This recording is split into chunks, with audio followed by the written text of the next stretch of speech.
Hello friends, आज हम पढ़ने वाले हैं क्लास 8 के first chapter crop production and management.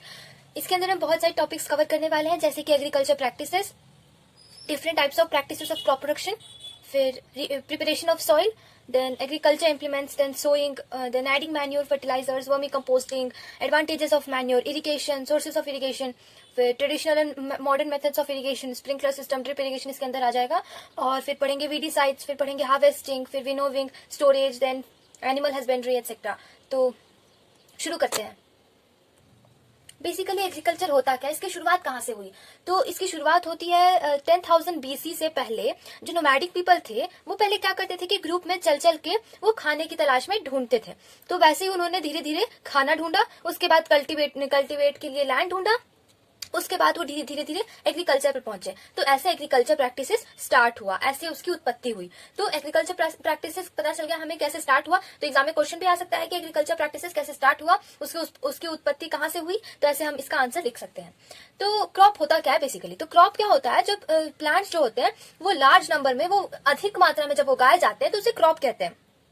जब एक ही तरह के अधिक मात्रा में जो प्लांट्स होते हैं उसे उगाए जाते हैं तो उसे क्रॉप कहते हैं। तो हमें क्रॉप की डेफिनेशन पता चल गई। अब हम आते हैं एग्रीकल्चर प्रैक्टिसेस पे। आपको ये भी पता होगा कि इंडिया जो है वो एक वास्ट कंट्री है, ठीक ना? तो ये जब वास्ट कंट्री है तो इसमें क्या होता है, जो जो क्लाइमेटिक कंडीशंस होते हैं, जैसे कि टेम्परेचर, ह्यूमिडिटी और रेनफॉल, जो कि बहुत अलग अलग रीजन में अलग अलग होते हैं, बहुत वेरी करते हैं एक रीजन से दूसरे रीजन में। तो इसके हिसाब से कौन से सीजन में कौन क्रॉप उगता है वो हमें ध्यान रखना होगा। तो ये हमें इसके एग्रीकल्चर प्रैक्टिसेस के अंडर आ जाता है रैबी क्रॉप्स और खैरिफ क्रॉप्स। क्यों आ जाता है? क्योंकि ये सीजनल क्रॉप्स हैं, खैरिफ और रैबी। ये खैरिफ जो है ये रेनी सीजन का क्रॉप है, ये रेनी सीजन में उगाए जाते हैं। और ये जो है summer season, not summer but you can से लाइक समर सीजन, बिकॉज ये जो होता है ये गांधी जी का बर्थडे कब है? अक्टूबर से कब? मार्च। तो गांधी जी का बर्थडे से लेकर होली तक ये रैबी क्रॉप्स उगाए जाते हैं। और खैरिफ तो आप जानते हो रेनी सीजन कब से कब होता है? जून टू सितंबर। तो इतना हमें पता चल गया। अब बात इधर आती है कि खैरिफ क्रॉप के एग्जांपल्स क्या होते हैं सर। तो इधर हम लिख सकते हैं खैरिफ क्रॉप के एग्जांपल्स जो होते हैं। देखो, खैरिफ क्रॉप्स होते हैं वो रेनी सीजन में उगाए जाते हैं। तो देखो, पैडी जो होता है उसको पानी ज्यादा चाहिए होता है उगने के लिए। तो इधर हम ये समझते हैं कि पैडी जो होता है वो रेनी सीजन में ही उगाया जा सकता है, उसके अलावा कोई सीजन में वो उगाया नहीं जा सकता। तो खैरिफ में हम लिख सकते हैं पैडी इसका एग्जाम्पल है। और इधर इतना याद रख लो कि रैबी जो होता है वो समर। तो समर क्या होता है ना कि समर में हम लोग ज्यादा गेहूं ये सभी उगाते हैं। तो इधर तुम लिख सकते हो वीट, इधर वीट आएगा। और क्या आएगा? इधर वीट आएगा। Then gram, pea, mustard and linseeds जो होते हैं वो रैबी क्रॉप्स में ही उगाए जाते हैं। लिन सीड, मस्टर्ड, ग्राम, पी एटसेट्रा, ये सब पी, ग्राम एटसेट्रा, तो ये सब जो होते हैं वो क्या रैबी क्रॉप्स में उगाए जाते हैं। तो अब खरीफ क्रॉप की बात आती है तो पैडी का समझ गए आप लोग। अब आता है पैडी के बाद आता है सोयाबीन, ग्राउंड नट, देन मेज, कॉटन एटसेट्रा, सब खरीफ क्रॉप्स हो गए। कॉटन भी आप लिख सकते हो, देन सोयाबीन, ग्राउंड नट,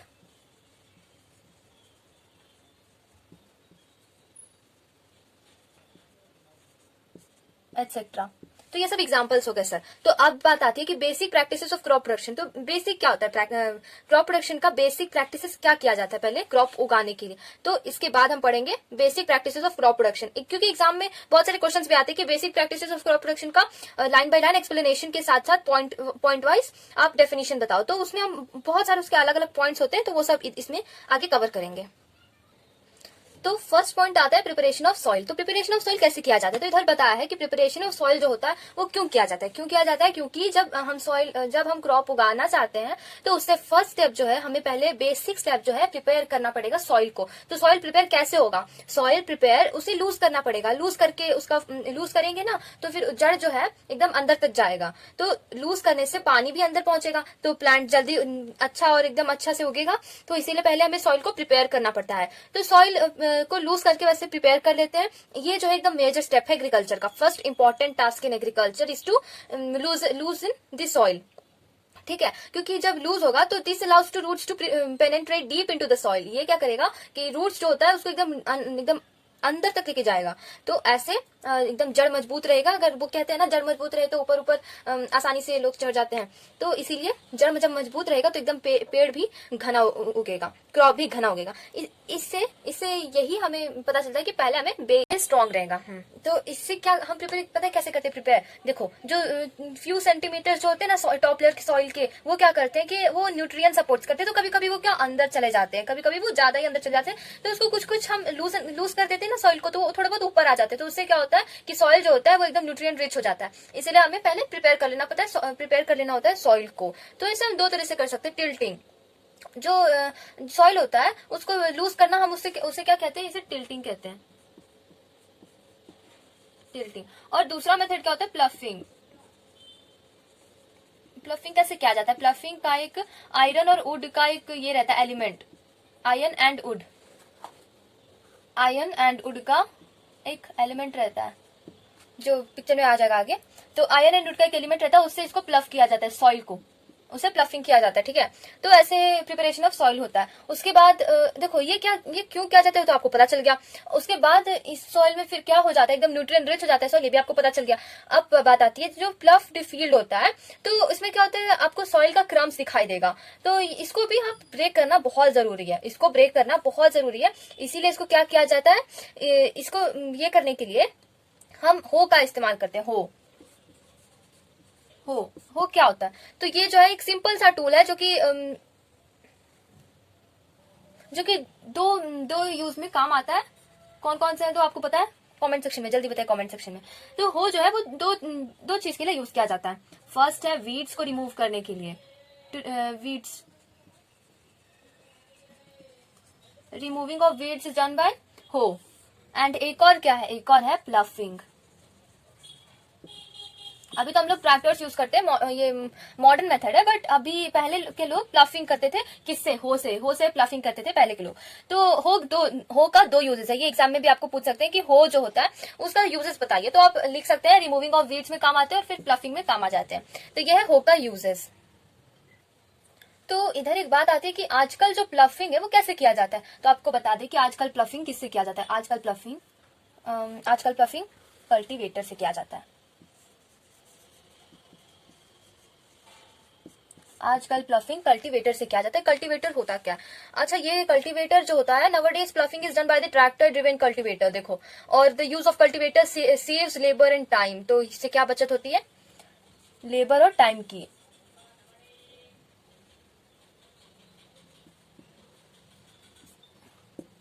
तो इससे बचत होता है, लेबर का भी बचत होता है और टाइम का भी बचत हो जाता है। इसीलिए मॉडर्न पीपल जो है कल्टीवेटर यूज करते हैं अब के जमाने में।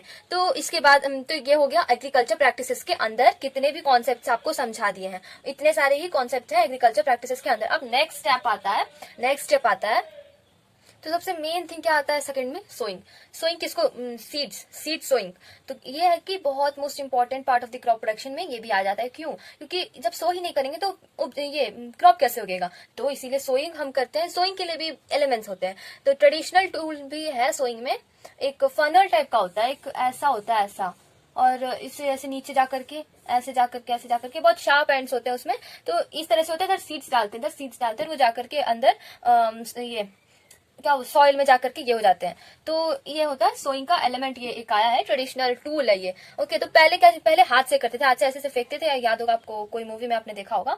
तो अब जो करते हैं वो सोइंग, वो इस तरह के ट्रेडिशनल टूल से किया जाता है। तो सो करने के पहले हम लोग को सीड सेलेक्ट करना होता है, उसके बाद हम लोग सो करते हैं। तो पहले सीड सेलेक्ट करने के लिए भी, सिलेक्शन ऑफ सीड्स के लिए भी एक ये किया जाता है, हाथ से ही सेलेक्ट करते हैं, बट उन्हें अंदाजा होता है फार्मर्स को कि कौन से हेल्दी सीड्स है और कौन से डैमेज्ड है। तो ये सब भी देखा जाता है सो करने के पहले। तो ये आ गया सोइंग में। ओके, उसके बाद आता है, लेकिन सोइंग के अंदर एक टर्म है सीड ड्रिल। सोइंग के अंदर एक टर्म है सीड ड्रिल। ये क्या होता है? आजकल सीड ड्रिल यूज किया जाता है, आजकल सीड ड्रिल्स यूज किया जाता है सीड्स को सो करने के लिए। आजकल किया जाता है ये, और कभी कभी ये भी किया जाता है, कभी ये भी किया जाता है, कभी ये भी। ओके, तो ऐसा कोई पर्टिकुलर नहीं है, लेकिन दोनों भी किया जा सकता है। और आजकल जो किया जाता है ये सीड ड्रिल है, एकदम मॉडर्न है। तो ये किया जाता है सीड्स को बो करने के लिए। तो ये प्रॉपर डिस्टेंस और डेप्थ में इसको किया जाता है, एकदम से एकदम ध्यान में इसको रख के किया जाता है। तो ये हो गया सीड ड्रिल। अब आता है कि इसमें से कुछ प्लांट्स जो होते हैं वो नर्सरी में उगाया जाता है। आपको पता है नर्सरी क्या होता है? नर्सरी होता है जहाँ पे एकदम सिर्फ प्लांट्स ही प्लांट्स होते हैं, जहाँ प्लांट्स बहुत ज्यादा नंबर में उगाए जाते हैं ना। प्लांट्स को प्रोटेक्ट करने का जगह होता है नर्सरी, ऐसे भी आप कह सकते हैं।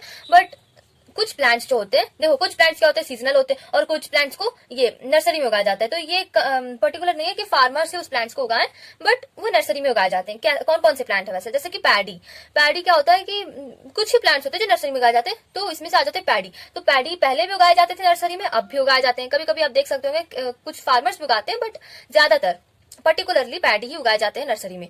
और क्या होता है कि जब ट्रांसप्लांटेड जो होता है, ट्रांसप्लांटेड टर्म आप समझते हैं? ट्रांसप्लांटेड जो होता है फील्ड में खुद से करते हैं, मैन्युअली किया जाता है। ट्रांसप्लांटेशन मैन्युअली किया जाता है, ठीक है। तो कुछ जो फॉरेस्ट प्लांट्स होते हैं जैसे कि फ्लावरिंग प्लांट्स, ये सभी नर्सरी में उगाए जाते हैं। तो आप समझ ही गए होंगे नर्सरी में क्या क्या उगाए जाते हैं। पैडी और फिर फ्लावरिंग प्लांट्स, ये सब उगाए जाते हैं नर्सरी में। अब बात आता है कि देखो कभी कभी जब हम उगाते हैं तो उसे प्रॉपर डिस्टेंस बिटवीन सीड्स हम नहीं रख पाते हैं, और फिर ओवर क्राउडिंग ऑफ प्लांट्स कभी कभी हो जाता है। तो इससे क्या हो जाता है कि हर ईच एंड एवरी प्लांट को सफिशिएंट लाइट नहीं मिल पाता है, और सफिशिएंट न्यूट्रिएंट नहीं मिल पाता, फिर सफिशिएंट वाटर नहीं, फिर सॉइल से। तो ये सब 3 कंडीशंस हो जाते हैं जब हम प्रॉपर डिस्टेंस नहीं रखते हैं। एक सीड और दूसरे सीड के बीच में हम कोई डिस्टेंस नहीं रखते हैं, तब ऐसा होता है। अगर हम एक सीड और दूसरे सीड के बीच में डिस्टेंस रखें तो ऐसा नहीं होगा। तो ये सही है और ये गलत है, क्योंकि इसमें कोई डिस्टेंस नहीं। इससे क्या होता है कि सनलाइट कम हो जाता है, मतलब रीच नहीं हो पाता उतना, और वाटर भी नहीं उसे मिल पाता उतना, और उसके बाद क्या होता है कि उसको न्यूट्रिएंट भी नहीं मिल पाता उतना। तो इसीलिए हमें जब हम सीड्स उगाते हैं तो हमें ध्यान रखना होता है कि प्रॉपर डिस्टेंस सीड के बीच में होना चाहिए। ओके, तो इतना में समझ आ गया। अब हम बात करेंगे थर्ड स्टेप एडिंग मैन्योर और फर्टिलाइजर्स होता है। तो देखते हैं। तो आप जानते होंगे कि जो मैन्योर होता है ये रेडीमेड होता है, ये रेडीमेड भी होता है और ये मार्केट में भी मिलता है, और इसे हम बना भी सकते हैं। फर्टिलाइजर्स तो एकदम ये पर्टिकुलरली रेडीमेड होता है, क्योंकि ये जो होते हैं एकदम करेक्ट जैसा हम लोग बनाते हैं। पर वो लोग ना आर्टिफिशियल फर्टिलाइजर्स जो बेचते हैं बहुत हार्मफुल होता है, एंड मैन्योर्स भी बहुत हार्मफुल होता है, जो कि वो आर्टिफिशियली बेचते हैं, बना करके मैन्युअली बना करके जो बेचते हैं ना, वो बहुत हार्मफुल होता है। इससे हमें ये सब अवॉइड करने के लिए हमें खुद का बनाना होता है, ये सब खुद बना के हमें खुद डालना होता है, क्योंकि वो सब प्लांट्स के लिए भी अच्छे होते हैं। और एक बात है, जो आर्टिफिशियल फर्टिलाइजर्स होते हैं ना, उसमें नाइट्रोजन की मात्रा जो होती है बहुत होती है। आप अभी ना समझते होंगे नाइट्रोजन की मात्रा, बट आप आगे समझ जाएंगे। क्योंकि देखिए नाइट्रोजन साइकिल आपने पढ़ा होगा, सेकंड चैप्टर में आप पढ़ने वाले माइक्रो ऑर्गेनिजम्स में। तो उसमें क्या होगा कि जो ये फर्टिलाइजर्स में नाइट्रोजन ऑलरेडी है, तो हमें ये लोग क्या करते हैं कि सॉइल में भी नाइट्रोजन रहता है, पर फिर भी वो फर्टिलाइजर्स में नाइट्रोजन डाल देते हैं। तो ये गलत बात है, तो ऐसा नहीं करना चाहिए। इससे क्या होता है कि सॉइल कुछ ज्यादा ही रिच हो जाता है नाइट्रोजन में, तो ऐसा नहीं करना चाहिए, क्योंकि ये जो नेचुरल प्रोसेस हो रहा है उसमें हम दखल अंदाजी क्यों करें। इसीलिए फर्टिलाइजर्स को हम खरीदना नहीं है, हमें खुद ही करना है। तो इससे क्या होगा, पैसा बचत होगा, लेकिन टाइम बचत नहीं होगा, क्योंकि फर्टिलाइजर थोड़ा टाइम लग जाता है बनाने में, बट इट्स ओके, हम नेचर सेव करने के लिए इतना सेक्रीफाइस कर सकते हैं। तो ये आ जाता है कि मैं कुछ और बोल रही, मैन्यूर फर्टिलाइजर्स, ये दो टर्म बहुत इंपॉर्टेंट है। तो देखो मैन्योर क्या करता है कि उसको न्यूट्रिएंट, देखो प्रॉपर सर्टेन न्यूट्रिएंट ये करता है, एकदम बराबर न्यूट्रिएंट रखेगा मैन्योर उसमें। इसीलिए फार्मर्स को मैन्योर डालना पड़ता है फील्ड्स में, क्योंकि जब सॉइल का न्यूट्रिएंट्स रिप्लेनिश हो जाएगा तब मैन्योर अपना जादू दिखाएगा, ठीक है। तो ये याद रखना। तो देखो इनप्रॉपर और इनसफिशिएंट मैन्योर भी हार्मफुल होता है, क्योंकि ये क्या होता है कि decomposition of plant and waste, animal waste का बनता है मैन्योर, हम खुद बनाते हैं।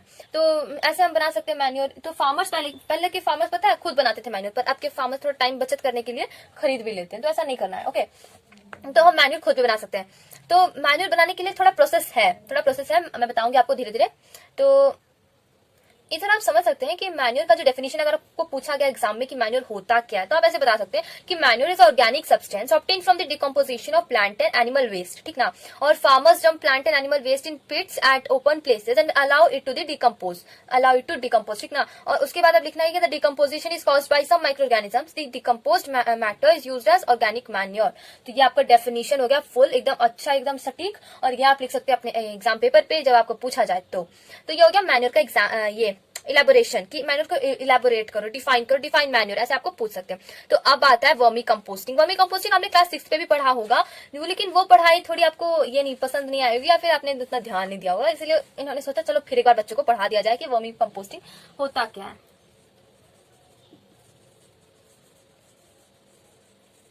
काफी लंबा टर्म है पर इंपॉर्टेंट भी है, क्योंकि आपको फ्यूचर में भी ये काम आने वाला है। क्योंकि आप अगर इधर ध्यान ना दे तो आप फ्यूचर में कैसे ध्यान देंगे। इधर बात आती है फर्टिलाइजर्स की। तो आपको अगर फर्टिलाइजर्स का डेफिनेशन चाहिए तो आप ऐसे लिख सकते हैं कि फर्टिलाइजर्स होते हैं एकदम केमिकल सब्सटेंस होते हैं जो कि बिल्कुल अच्छे नहीं होते सॉइल के लिए, बट फिर भी मजबूरी में इनको फार्मर्स को यूज करना पड़ता है, क्योंकि टाइम और पैसा बचत होगा।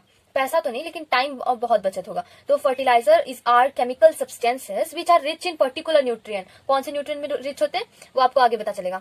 तो ये जो fertilizers are produced in factories, क्योंकि हम लोग खुद भी बना सकते हैं, लेकिन ज्यादा मात्रा में फर्टिलाइजर्स फैक्ट्रीज में ही कोई भी सामान ज्यादा मात्रा में फैक्ट्रीज में ही प्रोड्यूस हुए जाते हैं। तो some examples of fertilizers are urea, ammonium sulphate, sulphur phosphate, ये सब हो गए फर्टिलाइजर्स के एग्जांपल्स।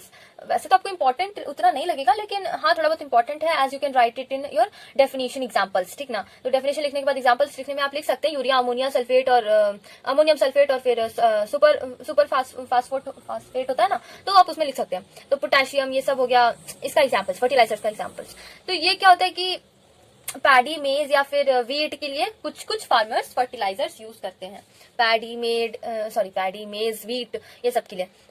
तो ज्यादा मात्रा में अगर फर्टिलाइजर्स हम यूज करेंगे ना तो वो सॉइल की फर्टिलिटी कम हो जाती है। क्यों? क्योंकि उसमें बहुत ज्यादा मात्रा में नाइट्रोजन होता है, जो कि बहुत ज्यादा मात्रा में बिल्कुल अच्छा नहीं होता है। और fertilizers have also become a source of water pollution. तो फर्टिलाइजर्स जो है वो क्या है, वाटर पोल्यूशन के सोर्स बन गए हैं। कैसे? क्योंकि obviously you can understand that fertilizer is a chemical substance, so it's not good for our nature, so we should avoid using fertilizers. Not we should, but farmers should. So इधर हमें ये पता चल जाता है। पहले के फार्मर्स जो होते थे नॉर्दर्न इंडिया में, वो क्या करते थे, क्योंकि ये एक तरह से इंपॉर्टेंट मेथड भी हो जाता था, इंपॉर्टेंट पार्ट हो जाता था इनका एग्रीकल्चर का।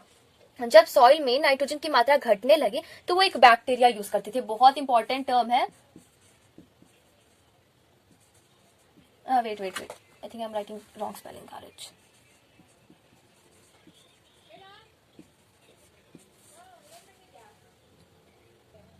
ये है राइजोबियम। राइजोबियम क्या करता है, जो सॉइल होता है उसमें एकदम रूट नोड्यूल्स में, लेग्यूमिनेट्स प्लांट्स के रूट नोड्यूल्स में जा करके वो एकदम नाइट्रोजन की मात्रा एकदम अचानक से बढ़ा देता है, जो कि बहुत हेल्पफुल भी होता है। कभी कभी सच में हेल्पफुल तो होता ही है। और ये क्या करता है कि एटमॉस्फेरिक नाइट्रोजन जो होता है वो यूजेबल फॉर्म में ये कर देता है, अपने आप में ले लेता है। तो और भी अच्छा है, क्योंकि एटमॉस्फेरिक नाइट्रोजन और जब ये लेता है अपने सॉइल में डाल लेता है, उसके बाद में फिर वो ये हो जाता है। ये एक नाइट्रोजन साइकिल आपको पढ़ने में आएगा माइक्रो ऑर्गेनिजम्स चैप्टर में। तो आप ऐसे अभी नहीं पढ़ेंगे, लेकिन माइक्रो ऑर्गेनिजम्स चैप्टर में आपको समझ आ जाएगा कि मेरा कहने का मतलब क्या है। क्योंकि राइजोबियम है, ये क्या करता है, नाइट्रोजन साइकिल में बहुत इसका हेल्पफुल रोल है, बहुत ही हेल्प करता है। तो ऐसे आपको समझ आ जाएगा सेकंड चैप्टर में।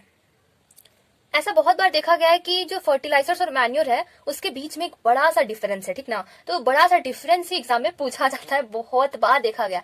तो उसका हम अलग से एक ये ले लेंगे, अलग से एक पूरा एक्सप्लेनेशन ले लेंगे कि फर्टिलाइजर्स और मैन्योर के बीच का डिफरेंसेस। तो इधर पे मैं आपको बता दूंगी, लेकिन इसके बाद हम पढ़ेंगे एडवांटेजेस ऑफ मैन्योर और इरिगेशन जो कि फोर्थ स्टेप आ जाता है। तो एडवांटेजेस ऑफ मैन्योर के बाद हम पढ़ेंगे इरिगेशन, ठीक ना। तो जैसा कि आपको दिख रहा है फर्टिलाइजर्स इधर और मैन्योर इधर, तो इसका हम डिफरेंसेस पढ़ेंगे, ठीक ना। तो इधर देखो, फर्टिलाइजर का फर्स्ट डिफरेंस है कि ये एक इनऑर्गेनिक सब्सटेंस है, इनऑर्गेनिक है ये, जो कि नेचर के लिए बिल्कुल भी अच्छा नहीं है, बिल्कुल हार्मफुल सब्सटेंस है ये inorganic. Fertilizer is an inorganic salt, okay. और ये बहुत ही एकदम नेचुरली है और ये सब। और मैन्योर क्या होता है कि manure is a natural substance obtained by decomposition of cattle dung, human waste and plant residues. तो ये हो गया इसका एग्जाम्पल, नॉट एग्जाम्पल बट ये हो गया डेफिनेशन, ओके। तो इसके डिफरेंस में हम इधर लिख सकते हैं कि it's a very natural substance obtained by decomposition of cattle डंग और ह्यूमन वेस्ट और प्लांट रेसिड्यूज।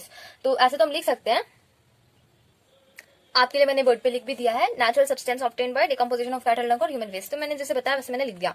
तो अब आता है कि ये फर्टिलाइजर जो होता है वो कहाँ प्रिपेयर होता है। तो ये आप लिख सकते हो कि फर्टिलाइजर जो होता है वो फैक्ट्रीज में प्रिपेयर होता है,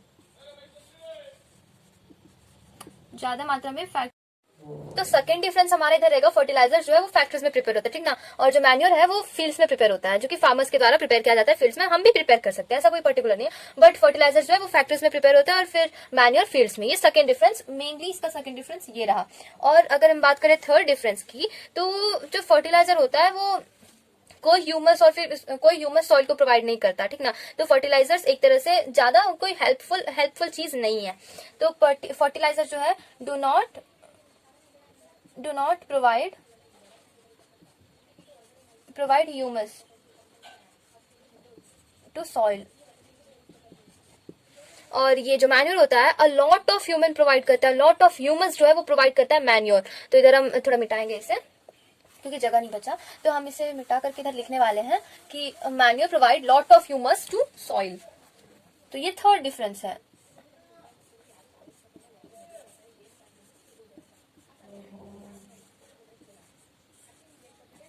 It provide a lot of humus to soil. ये रहा हमारा थर्ड डिफरेंस, ठीक। और ये है हमारा थर्ड डिफरेंस फर्टिलाइजर का। तो do not provide humus, not at all provide humus to soil. और मैन्योर है क्या, it provide a lot of humus to soil. और फोर्थ डिफरेंस है कि फर्टिलाइजर जो होता है वो प्लांट जैसे कि मैंने आपको पहले भी बोला कि फर्टिलाइजर्स में नाइट्रोजन इतना कंटेन करता है फर्टिलाइजर्स। तो ये फोर्थ इसका डिफरेंस रहेगा कि fertilizers are very rich in plant nutrients like nitrogen, phosphorus and potassium, ठीक है। एग्जांपल्स मैंने आपको कहा था कि फर्टिलाइजर्स का एग्जांपल्स भी आप लिख सकते हैं, urea, ammonium sulphate, then super phosphate बोला था ना आपको मैंने, तो इधर आप लिख सकते हैं। और इधर इसका फोर्थ डिफरेंस है, मैं बताती हूँ आपको। देखो ये क्या होता है कि प्लांट न्यूट्रिएंट्स में बहुत लेस रिच होता है, मैन्योर जो होता है लेस रिच इन प्लांट, देखो less rich in plant nutrient,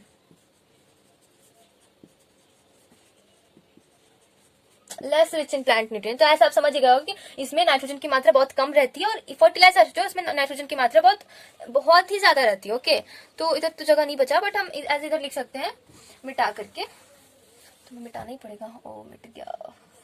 देखो तो हम, ये हमारा फोर्थ डिफरेंस रहेगा कि बहुत रिच रहता है ये जो फर्टिलाइजर्स रहता है, it's very rich in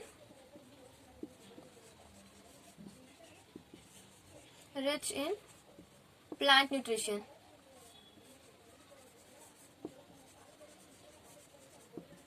It's very rich in plant nutrients such as nitrogen.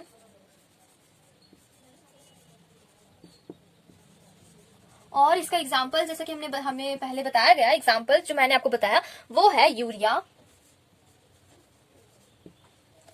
मैंने बताया, फिर बताया अमोनियम सल्फेट, फिर सुपर फास्फेट बताया, पोटाश बताया, यूरिया, पोटाश, और बहुत सारे एग्जांपल्स हैं। तो ऐसा मैंने आपको ये बता दिया कि फर्टिलाइजर्स और मैन्योर में क्या बहुत बड़ा क्या डिफरेंस था, जो हर साल एग्जाम में ये पूछा जाता है, वो भी एनसीईआरटी चैप्टर से हर बार पूछा जाता है। तो आपको ध्यान रखना पड़ेगा कि इसमें बड़ा डिफरेंस क्या है। ओके, तो ये हमने ले लिया। उसके बाद हम पढ़ेंगे एडवांटेजेस ऑफ मैन्योर का क्या एडवांटेजेस है, वो हम आगे इसके बाद पढ़ने वाले हैं। तो अभी इसे मिटाया जाएगा, उसके बाद हम एडवांटेजेस ऑफ मैन्योर पढ़ाएंगे। जैसा कि आपको दिख रहा है, मैंने आपको पहले बताया था कि फर्टिलाइजर्स का बस एक जो है डिफरेंस जो कि हमें काम आता है इसमें, बट वो भी उतना काम नहीं आता है। बट फर्टिलाइजर का उतना कुछ यूजेस नहीं है, इसीलिए यूजेस बताया नहीं है। बट हम एडवांटेजेस ऑफ मैन्योर जो है बहुत ही है, एडवांटेजेस जो है मैन्योर का बहुत ज्यादा है। तो ऐसे पहले में हम देख सकते हैं कि जो मैन्योर होता है वो क्या होता है कि उसमें वाटर होल्डिंग कैपेसिटी बहुत ज्यादा होती है, ठीक ना। तो ऐसे हम लिख सकते हैं सेंटेंस बना करके, it enhances the water holding capacity of the soil. Enhances मतलब इंक्रीजेस। ओके, तो इट इंक्रीजेस, हम ऐसे लिख सकते हैं, it increases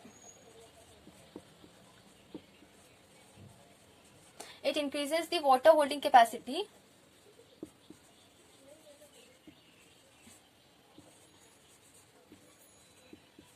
of the soil.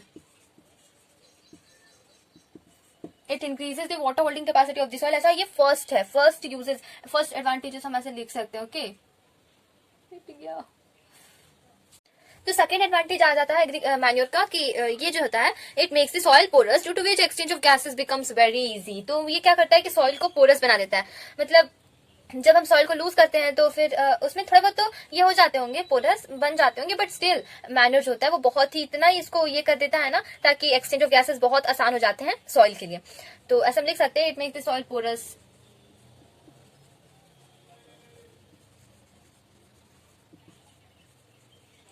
It makes the soil porous, due to which exchange of gases becomes very easy. Okay, तो सब लिख सकते हैं. It makes the soil porous, due to which exchange of gases becomes very easy. अब third difference पढ़ने वाले हैं कि ये जो होता है, ये माइक्रोब्स जो होता है उसका नंबर, उसका क्वांटिटी इंक्रीज कर देता है. तो it increases the number of friendly microbes. हम ऐसे भी लिख सकते हैं, इट इंक्रीजेस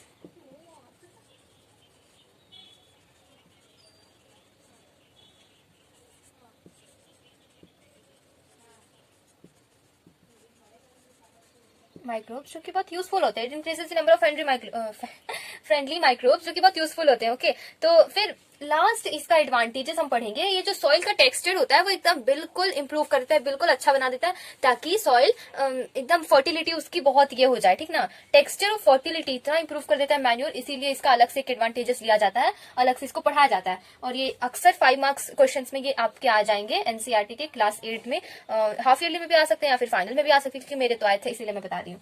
क्योंकि it improve the texture of the soil. ठीक है, manure it improve the texture of the soil. तो इधर जगह तो नहीं बची, तो हम फिर भी लिख रहे हैं it improves the texture of the soil. Okay,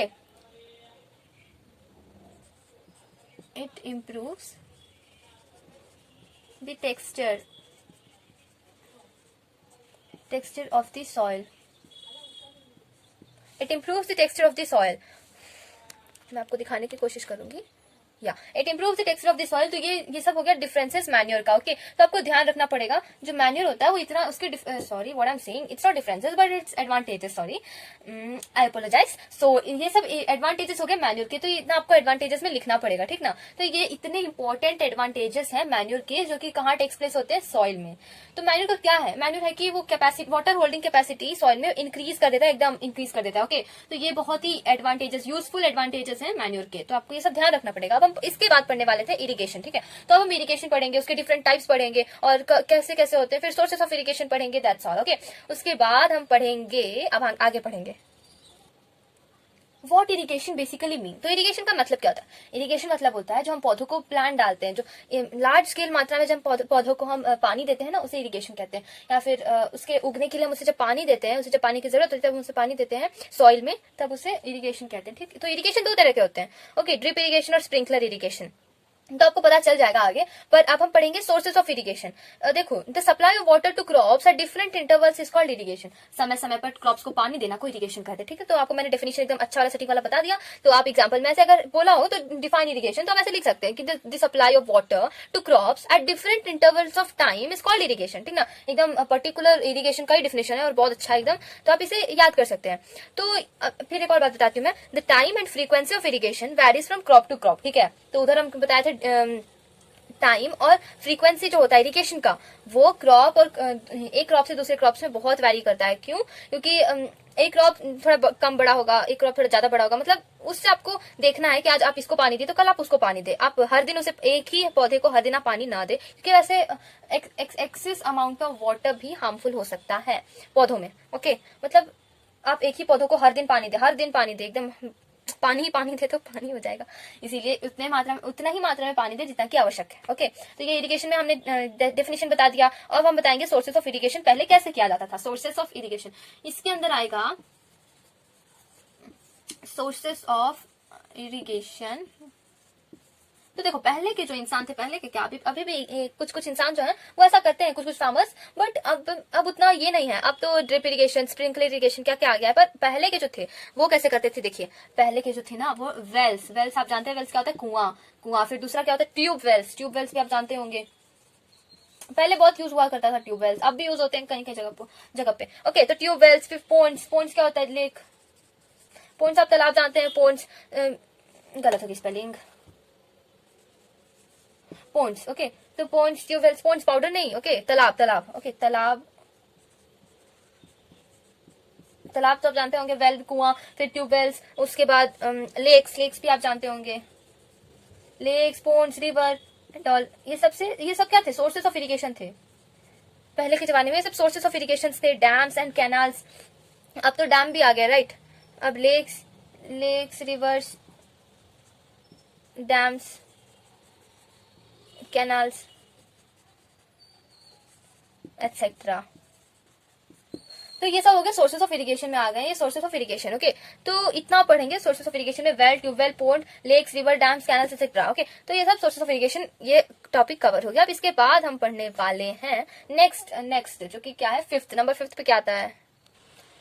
अच्छा, इसके अंदर ना 2 टर्म है, ट्रेडिशनल मेथड ऑफ इरिगेशन और फिर एक है मॉडर्न मेथड ऑफ इरिगेशन। तो आपको इससे डिफरेंसेस भी पूछ सकते हैं, क्योंकि मुझे भी आया था क्वेश्चन में, बट आपको तो मेथड ही पूछेंगे, क्योंकि मेथड और पर्टिकुलर उसका डेफिनेशन पूछेंगे, या फिर डिफरेंस भी पूछ सकते हैं। तो आप ऐसे लिख सकते हैं कि इधर ट्रेडिशनल, ओके, ट्रेडिशनल मेथड और देन मॉडर्न मेथड।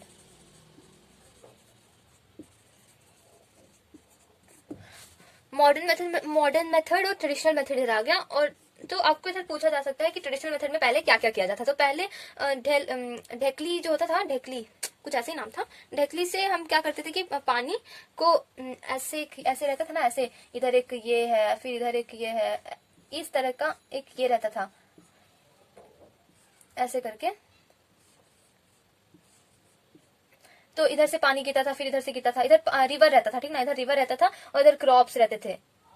या फिर देखो, इधर रिवर रहता था और इधर से पाइप जाता था क्रॉप्स को, ठीक ना। तो इधर से पानी ऐसे कलेक्ट होता था, जैसे जैसे जिसकी बारी आती थी, पानी ऐसे ये होता था और इधर कलेक्ट होकर क्रॉप्स में जाता था। तो ऐसे पहले के ढेकली, इसका नाम है ढेकली, we can also write it as English BHEKLI। तो ये है ढेकली, ऐसे कुछ हुआ करता था। ओके, और फिर राहत होता था लेवरर सिस्टम, आई थिंक ये लेवरर सिस्टम है। और ढेकली जो होता था वो एक बड़ा सा मटका टाइप होता था, आई थिंक, मे बी, क्योंकि ये सब उतना ये नहीं है ना, अभी नहीं है ना, यूज में नहीं होता है, तो किसी को पता नहीं रहता है कि क्या था। मतलब ये सब पास्ट की चीजें हैं, ये पहले यूज हुआ करती थी, तो ऐसा कोई किसी को पता नहीं है पहले क्या होता था, किसका क्या पर्टिकुलर नाम था। बट फिर भी हम अपने अंदाजे से कभी कभी कह देते हैं, क्योंकि ये ढेकली है, ठीक है, ये आई थिंक लेवर सिस्टम है, लेवर सिस्टम, LEVER, ये एक है लेवर सिस्टम, ये है, और ढेकली ये है, आई थिंक। और इसमें क्या होता था कि पंप्स जो होते थे उधर कनेक्ट किए जाते थे, इससे तो एकदम पानी अच्छे से स्टोर करके फिर उसमें डालते थे, तो कुछ ज्यादा ही टाइम लग जाता था। इसमें कभी कभी टाइम बचत होता था, हाँ, हो सकता है, क्योंकि ये तो इसका क्वांटिटी थोड़ा छोटा है ना, मतलब तो इससे भी हो जाता था और इससे भी हो जाता था, क्योंकि इससे तो एकदम अच्छा हो जाता होगा, क्योंकि ऐसे रहता था, कुछ ऐसे बीच में ये रहता था, तो ये घूमता था। ओके, ये घूमता था ऐसे करके, ये ऐसे घूमता था। ओके, हाँ, ऐसे करके वो रोटेट होता था, तो ये लेवरर सिस्टम था और ये ढेकली है। तो ये क्या था, पहले ट्रेडिशनल मेथड ऑफ इरिगेशन में ये काम आते थे। अब हम पढ़ेंगे मॉडर्न मेथड, तो हमें ये सब मिटाना पड़ेगा। तो ये लेवरर सिस्टम और ढेकली आपको समझ आ गया। तो as example will write here that ढेकली एंड लेवर सिस्टम। तो पहले ये सब यूज किया जाता है ना, मैं आपको एग्जांपल्स बता दे, ड्रॉ करके बता दे, but still I am not good at drawing. Then modern method में आपको पता चलेगा sprinkler system, as you all know that. देखो, स्प्रिंकलर सिस्टम क्या होता है कि स्प्रिंकलर सिस्टम ड्रिप सिस्टम में थोड़ा डिफरेंस है। देखो, ड्रिप सिस्टम में क्या होता है, इधर एक प्लांट है, ओके, इधर प्लांट है, इधर प्लांट है, तो सबके पास ना एक ये थोड़ा नल टाइप का होगा, ऐसे मैं इधर जूम करके बताती हूँ, ऐसे करके एक ऐसे होगा, ऐसे, जिसमें पानी ड्रिप ड्रिप ड्रिप, ठीक ना, ड्रॉप ड्रॉप ड्रॉप करके गिरेगा, इसलिए उसका नाम रखा है ड्रिप इरिगेशन नाम रखा है। तो ये किस में आ जाते हैं, मॉडर्न मेथड में, जिसमें बहुत बहुत पानी बचत होता है, तो ये भी सही है। और ये देखो, ऐसे होता है, ड्रिप इरिगेशन को ऐसे करते हैं। और स्प्रिंकलर सिस्टम जो होता है वो भी कुछ इसी तरह का होता है, कुछ इसी तरह, कुछ हद तक इसी तरह, क्योंकि उसमें क्या होता है ना, उसमें भी कनेक्ट कर देते हैं, पर उसमें थोड़ा पानी ज्यादा जाता है, क्योंकि देखो ऐसे ये है, प्लांट है, ओके, प्लांट है, ये प्लांट है। तो अभी इधर जूम करके जब हम बताएंगे, तो इधर जब जूम करके बताते हैं, तो इधर देखो, इधर एक ये रहेगा, ये सबके पास एक ये रहेगा, जूम करके हम इस चीज को जूम करके बताते हैं, इसमें से स्प्रिंकल होते रहेगा, ठीक ना, पानी आते रहेगा। और ये ऐसा चीज हर एक किसके पास रहता है, हर एक प्लांट के पास ऐसा चीज रहता है। ओके, तो हम समझ ही सकते हैं इसमें कितना पानी वेस्ट होता है और इसमें कितना पानी बचत होता है। तो यूजुअली हम ड्रिप इरिगेशन ही करना प्रेफर करेंगे, ऑब्वियसली, क्योंकि इसमें पानी बचत होता है और इसमें पानी वेस्ट होता है, क्योंकि ये स्प्रिंकलर सिस्टम है, excess amount of water will waste here. तो अब इधर हम रब कर देते हैं, क्योंकि आपको तो समझ आ ही क्या होगा हम कहना क्या चाहते हैं। तो फिर ऑब्वियसली हमारा मोटो यही रहेगा कि सेव वाटर सेव लाइफ, क्योंकि जल है तो कल है। तो ड्रिप इरिगेशन के बाद आएगा कि sprinkler system, SPRINKLERSISTM, you can remember the spelling, you should, you must. So modern method में ये आ गया और ट्रेडिशनल मेथड में ये आ गया। तो वैसे तो हमने पढ़ लिया कि क्या होता है, तो ये सब पिक्चर्स भी इंपॉर्टेंट होते हैं, क्योंकि कभी कभी आपको रिमाइंड करने के लिए आपको ये समझ जाते हैं पिक्चर से भी। सो ये सब, तो ये हम पढ़ लिए इरिगेशन का ट्रेडिशनल मॉडर्न मेथड्स। देन अब हम पढ़ेंगे प्रोटेक्टेड वीडीसाइड्स का। आप जानते हैं वीडीसाइड्स क्या होता है? देखो, वीड्स क्या होते हैं? अनवांटेड होते हैं, आपको मैं बता देती हूँ। इसके बाद हम पढ़ेंगे weeds, protecting the crops from weeds. ठीक है, क्यों हम क्रॉप्स को वीड से प्रोटेक्ट करते हैं? क्यों नहीं हम ऐसे छोड़ देते? क्यों? बताओ कमेंट सेक्शन में, बताओ जल्दी बताओ क्यों ऐसे छोड़ देते हैं। अगर तुम लोग पढ़े हो 5th तो बता सकते हो, क्योंकि वीड्स 5th में है तुम्हारे चैप्टर में। सो प्रोटेक्शन फ्रॉम वीड्स,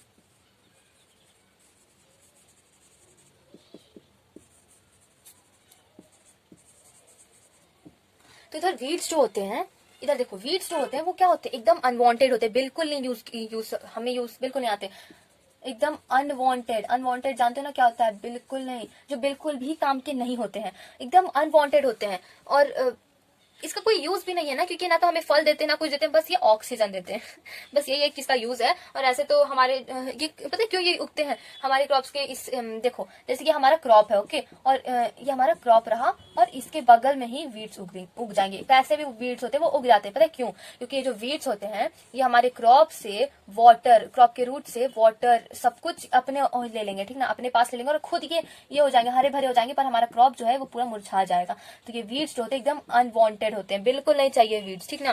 तो ऐसे आप समझ गए होंगे मेरा क्या कहने का मतलब है। तो वीड्स जो होते हैं बिल्कुल अनवांटेड होते हैं, और इससे क्या करते हैं? हम अपने क्रॉप्स को प्रोटेक्ट करते हैं। तो हम अपने क्रॉप्स को कैसे प्रोटेक्ट करें वीड से? क्योंकि वीड्स जो एकदम विलन है, और अपने हीरो को हम कैसे प्रोटेक्ट करें?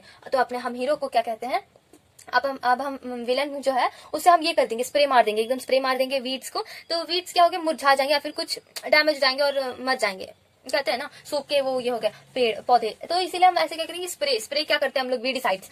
जो weeds are also controlled by using certain chemicals called weedicides. तो हम केमिकल स्प्रे कर देंगे वीड्स पे, तो वो टर्म क्या कहलाएगा? वीडिसाइड्स कहलाएगा। और हम जिस पे करेंगे वो क्या कहलाएगा? वीड्स कहलाएगा, क्योंकि ऑब्वियसली वो वीड्स जो बहुत ये होते हैं अनवांटेड होते हैं, और जो स्प्रे करते हैं वो केमिकल सब्सटेंसेस होते हैं। डन, समझ के सब लोग?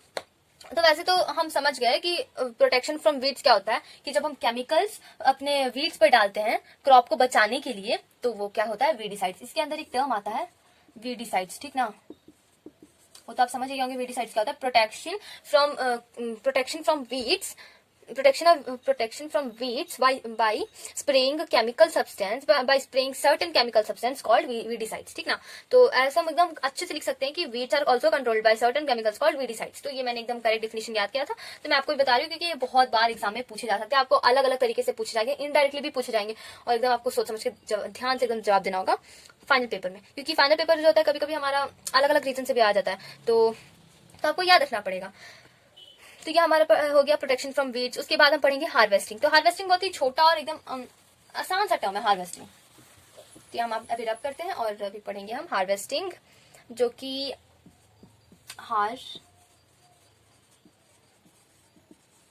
क्या होता है जानते हो? जो इंसान जो होते हैं, वो फार्मर्स जो होते हैं, जो फसल काटते हैं, उसे हार्वेस्टिंग कहते हैं। काट करके वो अलग अलग फैक्ट्रीज में जाएगा, फिर आपके घर आएगा, सोचो। तो ये हो गया हार्वेस्टिंग। तो हार्वेस्टिंग बहुत ही इंपॉर्टेंट भी है और अच्छा भी है, क्योंकि आपके घर जो आता है। तो इसका जो डेफिनेशन होगा वो होगा कि harvesting of a crop is an important task. The cutting of crop after it is mature is called harvesting. Okay, तो ये हो गया हार्वेस्टिंग का करेक्ट एकदम अच्छा डेफिनेशन। तो आप समझ गए होंगे कि इतना सब कुछ करने के बाद ही हार्वेस्ट होता है क्रॉप्स, इतना सब कुछ करने के बाद ही क्रॉप्स उगता है और उसे फार्मर्स हार्वेस्ट करते हैं। So we are done now. तो इतना इससे आपकी खत्म नहीं होती, बट इसके बाद भी एक और टर्म रह गया है, तो अब वो आप पढ़ेंगे। देखो हार्वेस्टिंग कैसे किया जाता है। हार्वेस्टिंग में एक टर्म आता है थ्रेशिंग, जानते हो? Not a THRESHING।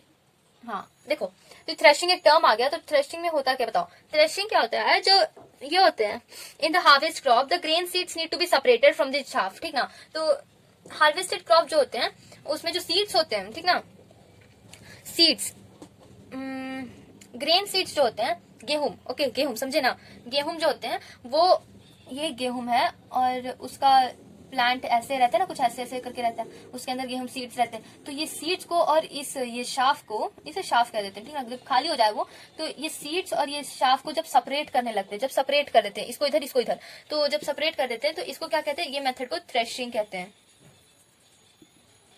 जल्दी में लिख रहे इसके बस, थ्रेशिंग। ओके, तो ये सब थ्रेशिंग हो गया। तो आप समझ गए होंगे कि थ्रेशिंग क्या होता है। Separating grain seeds from shaft.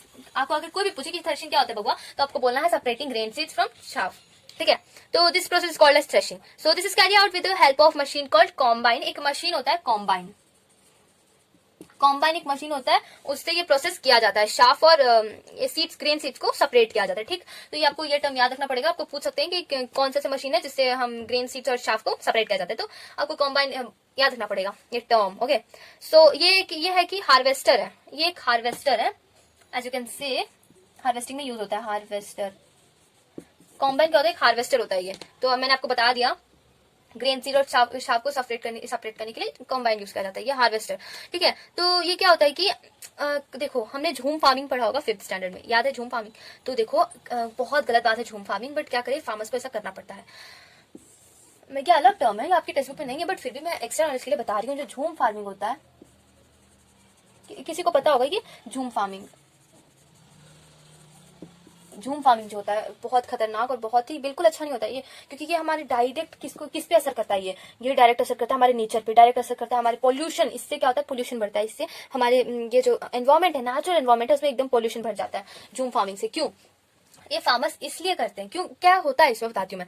देखो, हार्वेस्टिंग के जस्ट बाद जब कुछ स्टफ्स, कुछ चीजें रह जाती हैं, हार्वेस्टिंग के बाद कुछ चीजें रह जाती हैं, उसे जला दिया जाता है। क्यों जलाया जाता है, क्योंकि उनका कहना है कि उसे जला के अगर ऐसे छोड़ दे और अगले साल उन पे करे तो फर्टिलिटी बढ़ जाती है। पर वो ऐसा नहीं है। उससे क्या होता है कि और भी फर्टिलिटी सॉइल की घट जाती है, और बार बार ऐसा करने से वो सॉइल रेगिस्तान में, डेजर्टिफिकेशन तो जानते होगे, वो कन्वर्ट हो जाता है डेजर्ट में।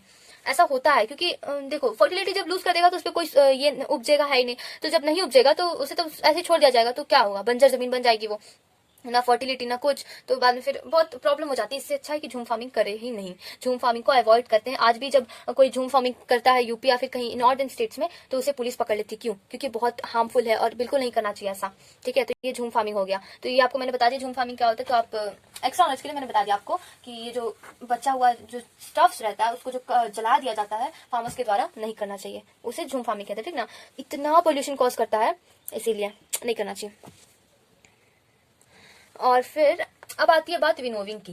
तो ये हो गया टर्म है, ठीक ना। ये ए करके आप लिख सकते हो, टर्म बी लिख रहे हैं विनोविंग। विनोविंग क्या होता है, देखो, separation of grain and chaff by winnowing. जो ग्रेन होता है, ग्रेन तो आप जानते हो, उसको छाफ तो वेस्ट स्टफ, वेस्ट ही हो गया, क्योंकि हार्वेस्ट के बाद जो कटता है उसको छाफ कहते हैं, ओके, शाफ। तो waste, not waste, but it's like something else. So जो ग्रेन हो गया, उसको छाप से जब सेपरेट किया जाता है तो उसको विनोविंग कहते हैं। वो किस मेथड से किया जाता है, तो विनोविंग, तो आपको याद रखना पड़ेगा। Okay, done. ओके फिर तो ये इतना हो गया। तो इसके हार्वेस्टिंग के बाद आता है स्टोरेज। स्टोरेज क्या होता है, तो इसके बाद आप पढ़ेंगे स्टोरेज होता क्या है। और उसके बाद भी एक टर्म आता है, आपको मैं बताऊंगी, आगे देखते रहिए। स्टोरेज,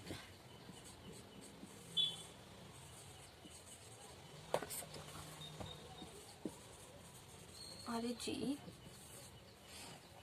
ये स्टोरेज हो गया, ठीक ना। तो स्टोरेज में क्या होता है, देखो, कुछ फार्मर्स बहुत अच्छे रहते थे पहले जमाने के। वो क्या करते थे कि कुछ ग्रेन्स जो होते थे वो स्टोर कर लेते थे, जब वो बाद में या फिर अगली बार जब वो ये करे, सीड्स उग जाए, तो वही सीड्स उग जाए जो कि उन्हें, जो वो स्टोर करते रहते हैं, वही वो सीड्स ये करते हैं, ठीक ना। तो ऐसे किया जाता है स्टोरेज ऑफ सीड्स बहुत इंपॉर्टेंट होता है। अगर वो सीड स्टोर ही नहीं करे तो बाद में फिर उन्हें खरीद के लाना पड़ेगा, फिर तो इससे उनका पैसा बचत होता है स्टोरिंग करने से।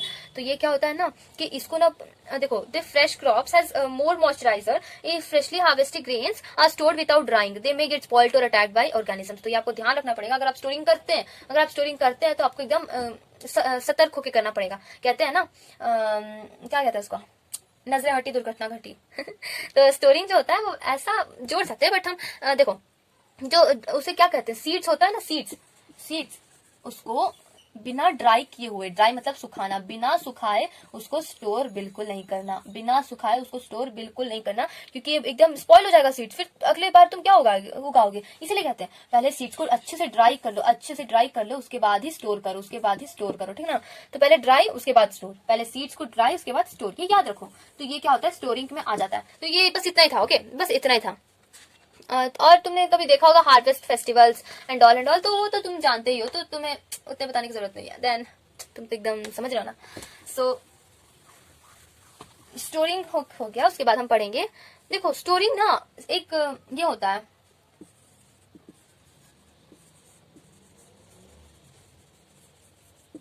गोडाउन सुनो, गोडाउन सुना ही होगे, जेठालाल का गोडाउन जो रहता है, ओके। सीलोस जो होता है वो क्या होता है कि बैग, बड़े बड़े बैग जो होते हैं। देखो however large scale storage of grains is done in silos and granaries to protect them from pets like rats and insects.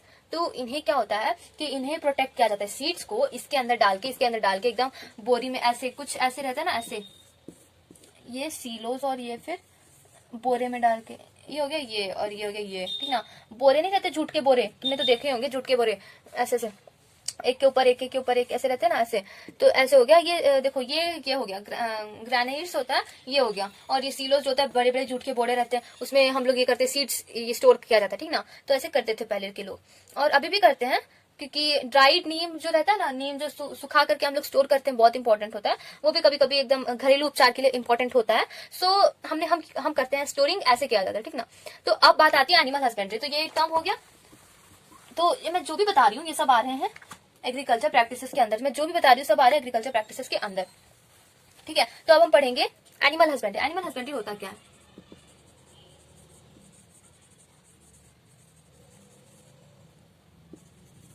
देखो ऐसे तो हम लोग को खाना आ गया, ऐसे हम लोग को खाना आ गया, हार्वेस्टिंग के बाद आपके पास, मेरे पास, सबके पास आता होगा खाना, ठीक ना। ऐसे ही हमारे पास खाना आता है, तो हम ऐसे ही पका करके उसे खाते हैं। तो अब बात रही कि एनिमल हस्बेंड्री क्या होता है, एनिमल के पास कैसे खाना जाता है। तो इससे देखो एनिमल्स जो होते हैं, वो एनिमल्स के जो सोर्सेस होते हैं वो हम खाते हैं, तो हमें भी तो कुछ एनिमल्स को देना होता है ना। तो एनिमल्स रियर्ड एट होम और in farms have to be provided with proper food, shelter and care. When this is done on large scale is called animal husbandry. तो हमारी ह्यूमंस की बात आ गई कि ह्यूमन की सेवा कैसे होती है। तो अब बात रही कि एनिमल की सेवा कैसे करें, क्योंकि वो हमें मिल्क देती है, मीट देती है, एंड ऑल। तो उसे हम क्या करें, तो मिल्क जो देता है वो क्या होता है, काउ। तो काउ का फार्म्स होता है, ठीक है। और क्या पोल्ट्री फार्म्स होते हैं ना मुर्गी के, तो वो भी हम ये करते हैं। लार्ज स्केल मात्रा में किसी जानवर को पालना, वो उसे क्या कहते हैं, एनिमल हस्बेंड्री, समझे। ऐसे बहुत सारे देखे होंगे, चेन्नई में एक है एकदम बड़ा सा मुर्गी का, ये है, हर जगह रहता है ऐसा, ठीक ना। तो देखो जैसे हम पालते हैं किसी चीज को, तो उसे एनिमल हस्बेंड्री नहीं कहते, गलत फहमी मत रखना। जैसे हम पालते हैं किसी को, तो इसे एनिमल हस्बेंड्री नहीं कहते। अगर हम किसी चीज को पाले एकदम लार्ज स्केल मात्रा में, तभी वो प्रॉपर एनिमल हस्बेंड्री है। अगर हम जैसे कि हम पेट रखते हैं, एक कुत्ते को हम पाल रहे हैं, तो हम ना उसे मतलब देते हैं, सब कुछ देते हैं, बट बस वो एक है, लार्ज स्केल में नहीं है। तो ऐसा गलत फहमी मत रखना, ओके। एनिमल हस्बेंड्री उसे ही कह देते हैं जो लार्ज स्केल में ये करते हैं, लार्ज स्केल में पालते हैं, और फिर एकदम प्रॉपर फूड, शेल्टर और फिर केयर दिया जाता है ना, तो एनिमल हस्बेंड्री कहते हैं। तो इससे हमारा चैप्टर खत्म होता है। तो thank you guys for watching my video, and do like, comment, share and subscribe. Do support our point of view as we are helping others. Thank you.